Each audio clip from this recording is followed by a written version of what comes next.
Tak začali sme dobre, ujali sme sa vedenia a potom ako keby to utlo. Začali sme hrať ľahko, vážne, zbytočne sme začali hrať komplikovane, ťahali sme puky späť, namiesto rýchlej reorganizácie hry smerom dopredu. Druhú tretinu nás super prečil vo všetkých činnostiach, dali sme im veľmi veľa priestoru na to a možností, aby to tak bolo.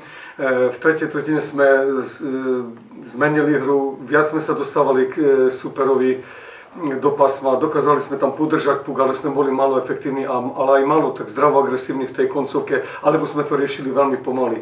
Za stavu 2-1 nemôžeme takto prepadnúť, dvakrát dať v priebehu krátkeho času superovi priestor na to, aby otočil výsledok.